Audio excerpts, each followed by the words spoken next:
one of them preferred a style where everything was prepared before having any sort of discussion at the staff level. The other vice president that he had to work with loved to blue sky, just loved to, kind of throw ideas off the top of his head. And those two styles absolutely conflicted with the two of them. That was a very rewarding mediation because about a year and a half later, that organization ended up winning quality award. And the two of them truly transformed how they work together.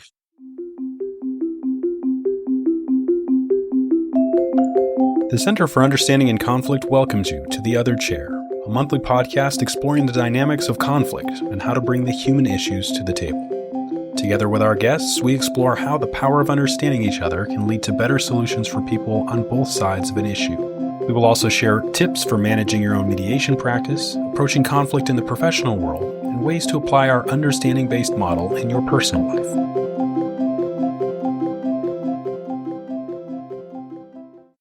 Hello to our listeners, and welcome back to The Other Chair.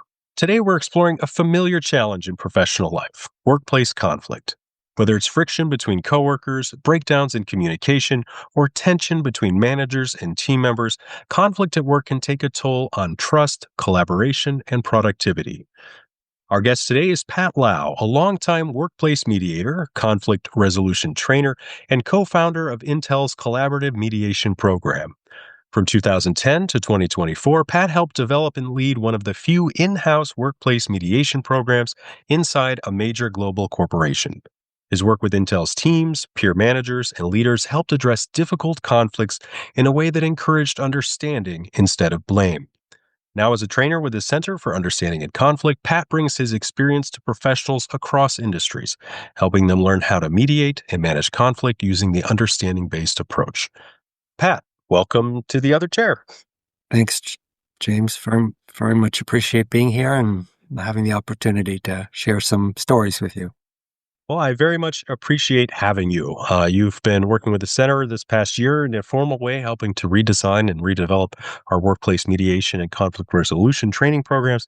It's been such a privilege and an honor to work with you based on your extensive experience in the field. And so therefore very happy to bring you here today to share that with our listeners. And so let's begin and talk a little bit about your background. I understand that you have a background in engineering. So maybe you could talk about that and then explain what first drew you towards workplace conflict resolution.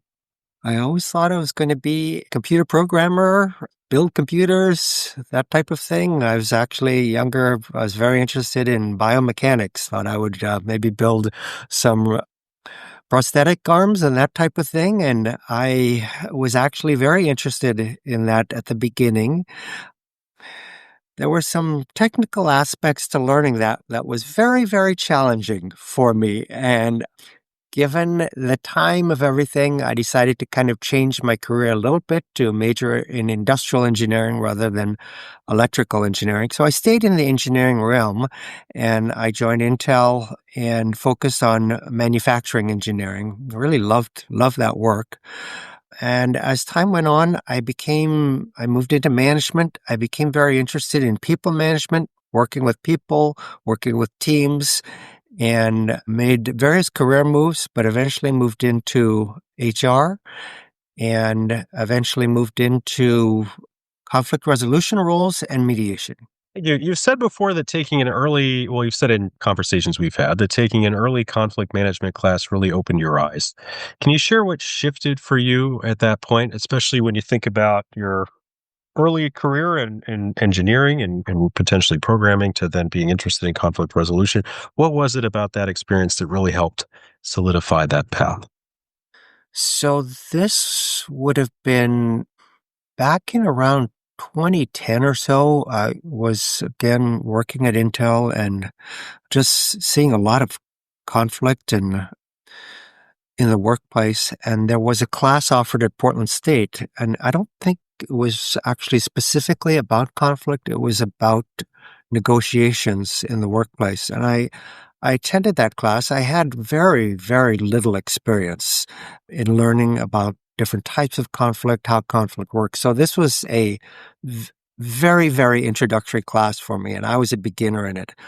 But it truly did open my eyes. And this was not with the understanding-based approach at the time. This was just another class offered at Portland State on conflict. And one of the things that really struck me was, and I still vividly remember the diagram that the instructor put on the whiteboard regarding the spectrum of ways that conflict can be resolved. Every from one end of the spectrum, obviously with war, physical conflict, to the other end of the spectrum where we move into things like mediation and that type of thing. And my eyes were opened then that, you can be more intentional about conflict, and the concept of what is one's relationship with conflict also was an eye-opener for me. And honestly, James, in preparing for this, I thought, wow, that was really an aha moment for me. And it was very similar to actually an aha moment for me when I was taking physics classes. And I was taught how you can study the tread marks of a car that slams on its brakes. You can know the weight of the car. You can measure how long the tread marks are, and you can actually calculate how fast the car was going. And I thought, wow, what physics can do for you. That was an aha for me. And I had that same feeling when this concept of conflict was explained to me. You mentioned that initial training wasn't an understanding-based approach to conflict resolution, but once you were exposed to the understanding-based approach, especially compared to other methods, what really stood out to you or was attractive to you about that? I was originally exposed to the understanding-based approach when I read Gary and Jack's book, Challenging Conflict. And that was about in 2015, somewhere around there. So I'd actually explored different types of conflict training, and I'd actually started the collaborative mediation program at Intel by then, and obviously with a different conflict training vendor at that point in time, because we started it in 2013. And it was kind of the more, quote unquote, traditional conflict training, which they talked about caucuses and that type of thing. But it worked for us. And at that point in time, I had no idea about the center of the understanding-based approach. So, and we were doing well. We moved the program forward. And then I read the book, and as so many of us are familiar with it, I fell in love with the ideas, and how it would apply to workplace conflict really, really resonated for me, specifically around the parties own the responsibility for solving the problem. Obviously, the understanding-based approach, getting beneath the problem. And the reason it really resonated for me is because, as you know, in the workplace, in most cases, not all cases, but, two coworkers are in conflict. They have to resolve the conflict, and they keep working together. And it is so relationship dependent. It is not about reaching an agreement, maybe a financial agreement, and going your separate ways. It is about working together, finding ways to find out, how each other communicates. And that approach in the book really resonated with me. So I signed up for the 40-hour training soon thereafter, and I've stayed with it since.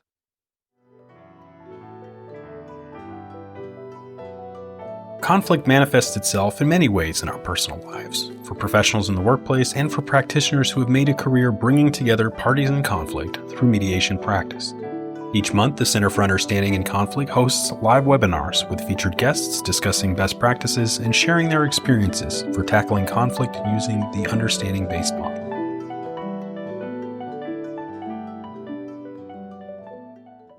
Before we get into some of the more specifics about workplace mediation, I'd like to hear more about what inspired you to launch a mediation program at Intel, and then how did it take shape over time, especially as you learned new approaches and integrated them, such as the understanding-based approach? When I took that class and other classes, I learned more and more about not just conflict, but I learned about mediation. And I learned that there were many organizations in the country, specifically like in academia, government that had workplace mediation programs. And Intel did not. And as far as I knew at the time, and still aware, most of the high-tech industry did not have workplace mediation programs. And I really questioned, why not? We're no different than any other organization. If anything can be concluded because of the business we operate in and the pace that we're operating in and the speed, we have more conflicts than anybody. So how can we also move forward with the mediation program as many other organizations had? I have to say it wasn't super easy each step of the way, and I got a lot of no's along the way. It was informally started in 2010, and the suggestion was, what about a workplace mediation at Intel? And the answer was no. And I said, well, what about a pilot of a workplace mediation at Intel? And the answer was no. And so I suggested, well, what about we choose a small business unit and try a workplace mediation as a pilot in that small business unit? And the answer was maybe, if you can get the vice president of that business unit to okay it. So that, over a course of many years, is how we got our foot in the door.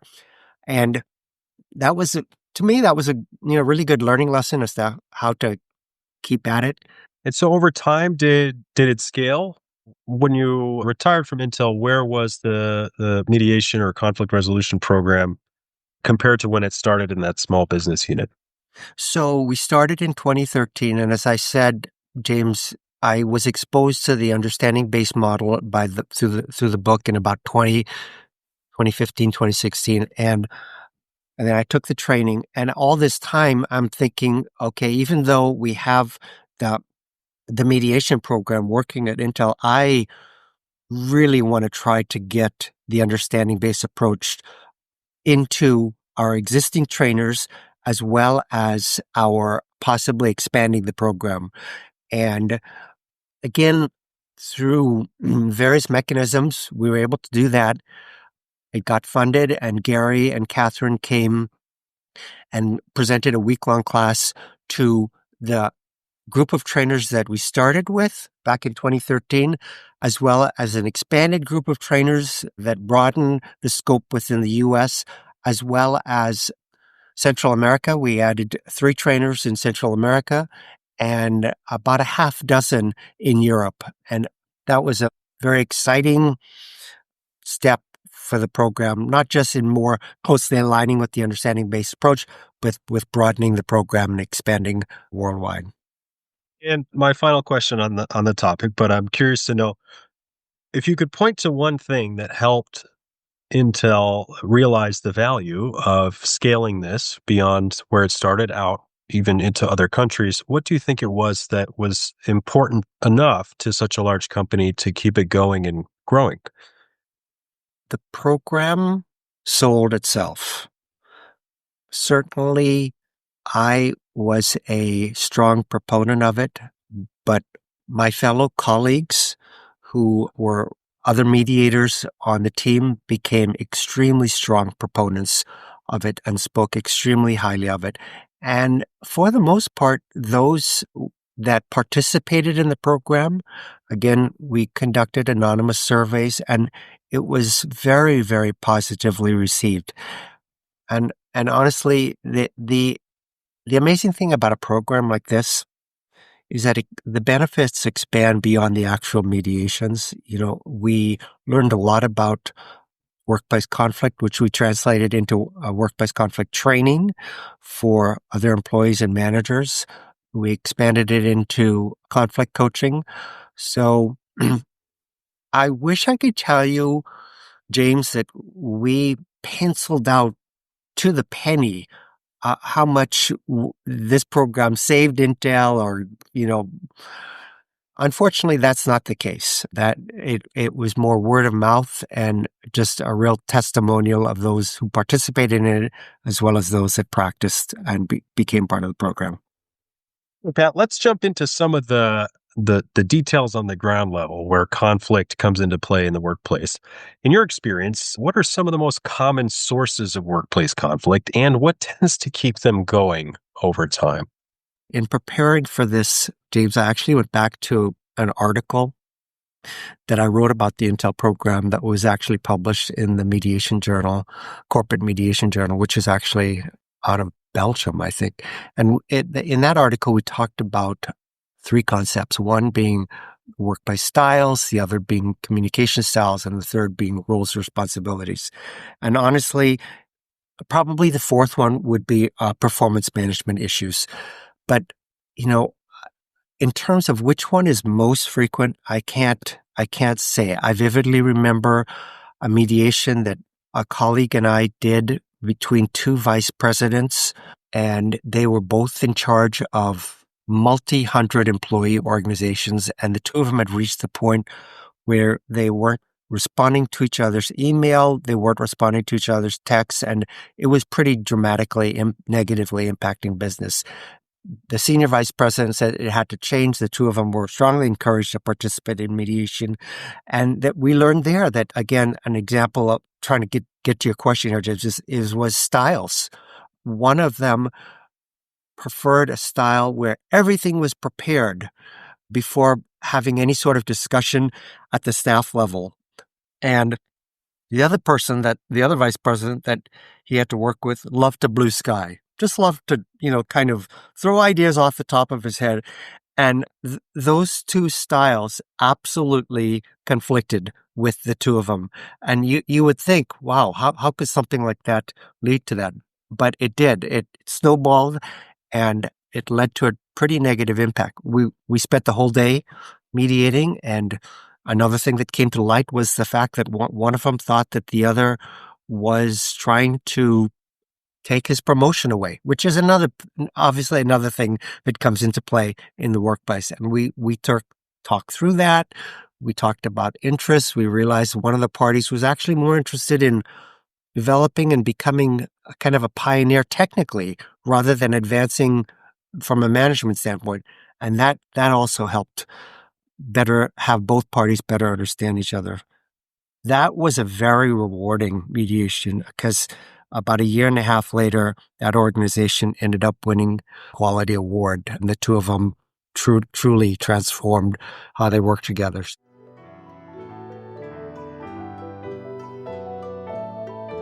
Throughout the year, the Center for Understanding in Conflict hosts in-depth basic and advanced certificate programs designed to train you to become effective mediators and conflict resolution professionals centered in the understanding-based model.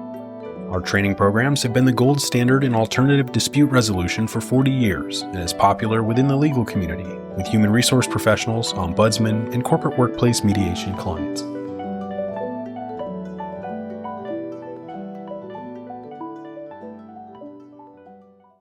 In a workplace conflict, especially where supervisors or human resources might be involved, what is the role that a mediator can play in helping people move from being stuck towards something more productive? And we could use this example you've just given of these two vice presidents, but from the mediator's perspective, how did they help get those wheels turning towards what would later become an award-winning outcome?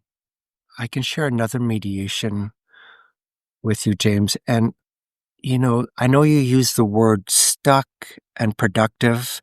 And when we talk about workplace conflict, what comes to mind is obviously the workplace. But when I am to think through kind of the mediations that really were breakthroughs, at the end of the day, what both parties realize, even though they were at a tremendous conflict level with each other about the workplace, was that there were things that extended well beyond the workplace. One example is a mediation that I was doing between a manager and her employee. And the manager did not think that the employee was performing at the expectations that the manager expected. And they were at loggerheads for most of the mediation. And finally, the manager just kind of stepped back and said, I have children. and I forget how old they were, but I, as I want as their mom and their parent to be able to explain to them that when I dealt with a conflict or when I deal with a conflict in the workplace, this is how I handled it. And I want to role model for them what I would expect of them, and that's what I want to do here. And the employee also shared about their children also, and there are other examples in which whether it's family or friends come up totally beyond the workplace, and it moves this concept of being stuck regarding a workplace conflict to something quote unquote more productive. And there are numerous instances, James, where that has happened. And I think to try to get back to your question, that neutral mediator can help parties in the workplace expand, just like frankly, in any mediation, the thinking well beyond what it is that they're actually stuck over. What's different about this approach? I mean, in the context of workplace dynamics, especially when there are power imbalances, quite common in a workplace setting, differing roles and hierarchies, or even pressures among teammates, how does this approach help to make that into a more workable situation? I think this approach really does, and it doesn't happen all the time. I know I'm giving you some examples of which they are success stories, and I have one more I'd love to share with you. But I think this approach allows for the opportunity, if both parties want to go there, to again go beneath the surface. And when you go beneath the surface, you really kind of, whether it is, I don't feel like I was included in a workplace meeting that I should have been, or the other party saying, I feel that you dismissed me in that meeting, to, you know, I'm new to Intel. You could really help me learn about the company. And the other party saying, I'm new to this division. I don't know the technology. You can help me, to, and this is a real life story. We both have children with disabilities. We actually both went to the same college. They didn't know that before. And out of that came, in the future, if we have a conflict, we're going to use a code word. The code word is going to be the alma mater mascot of the college that they both went to. So that approach of going down the V really does create the opportunity to broaden the discussion and, I think, open things up. Though, again, not every story goes like this, but those are some of the success stories. Do you think the common thread is in those success stories? Because you mentioned not every mediation works out so well in the end, and that makes sense. Mediation's not always going to be the best solution for a difficult situation, but for those that came to a very good end, what do you think the common thread was there? I think there has to be something within both parties, a motivation to want to work that out. And that having the mediator find a way to tap into that is key. And sometimes that's just not there. There have been mediations that did not work out successfully. And I question whether was I not able to find the key, or no matter what I did, I wouldn't have found it anyways. I don't know, but I wish I had a better answer for you on that. I think you answered it very well. It sounds like the willingness to proceed by agreement, to come together and at least give it a try, is the common thread. And the willingness to, I think, for both parties to realize that, yeah, and I bring this up, I brought this up when I was doing mediation, that, it's really happen chance that the two of you have met, your paths crossed in the workplace at this work. It was purely by chance, and your willingness to come together and try to work this out takes a lot of courage. And I actually would say this to them. And I honestly believe that to be true.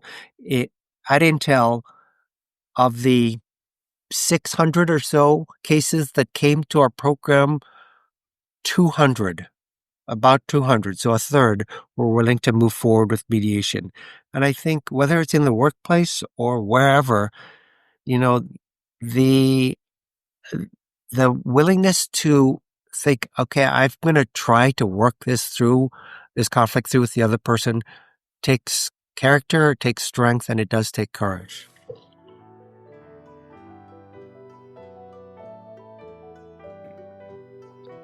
This podcast is supported by our CUC Connect members, whose yearly membership includes free attendance to our live monthly webinars, 12 additional featured recordings of past training events, and support from our network of certified trainers for continued professional development.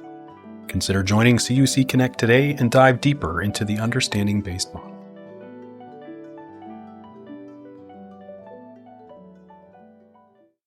So, Pat, now that you've moved on from Intel, you teach mediation trainings with the Center for Understanding and Conflicts. What do you notice most about the professionals who come to learn this work? I would say that what I have learned since leaving Intel, talking to various people as we've put together this workplace training for the center, whether it's individual meetings, focus groups, my grand conclusion would be we need this in the workplace more than ever, is what I would say. And when I say this, I mean this understanding-based approach and all the principles that apply to it. The workplace, what I am picking up is more stressful, what with obviously tariffs, return to work, various, changes to DEI, whatever you want to say, there's enormous changes. The political climate, there are enormous changes happening in the workplace that are adding levels of stress and helping, whether it's HR, whether it's business managers, whether it's employees, have just a fundamental core set of skills, such as what the center offers, to help them deal with conflicts with their coworkers, I think is absolutely more important than ever. And I understand from talking with you as you've been developing this program that this training isn't just about learning techniques. There's no one-size-fits-all tool that will solve the problem or prepare someone on its own. It also asks participants to develop personal awareness. Why is that important, especially in the workplace context? So for me, this is a tough question. I think, there is so much happening in the workplace that I think self-awareness and intention is critically important. It is easier than ever to get swept up in whether it's a certain approach your company or your group or your manager is asking you to move forward with, and just making sure that you have the ability to step back, sense how you feel as we, going down the inner V. Again, whether you're in conflict with another person is more important than ever. And we are very excited to, be talking about that in our workplace training. But intention, self-awareness, and personal well-being, frankly, are critically important. And I think the inner V is very important to that. The last question I have for you, Pat, for someone who is on the fence about joining a training or bringing this approach into their workplace, what would you want them to know about the value of the experience that they will have?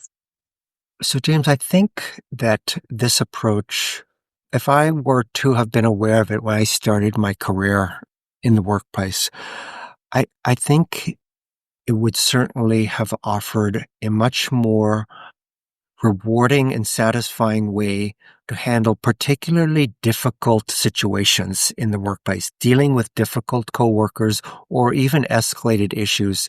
And I think that, again, thinking kind of going back in time, I think it would have given me a great deal of much more self-confidence also in terms of an ability and as was earlier mentioned, a self-awareness to handle these difficult situations that, again, we are facing more and more in the workplace. Well, Pat, thank you so much for coming on the podcast today and for sharing your experience and your insights with us. And of course, for bringing all that experience to your role, supporting the center and developing workplace mediation programs. Thank you so much. Thanks, James. Pleasure to talk with you.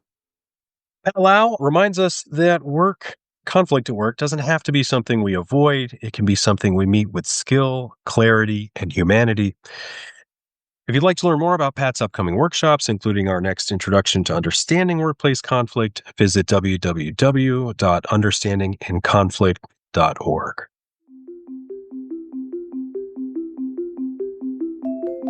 Thank you to today's guest for being with us today, and to our CUC Connect members whose support enables the Center for Understanding in Conflict to bring new perspectives in the field of conflict resolution and mediation to you, our listener, in each new episode. You can find out more about today's episode, along with full interviews and additional information about conflict resolution and mediation using the understanding-based model at www.understandinginconflict.org.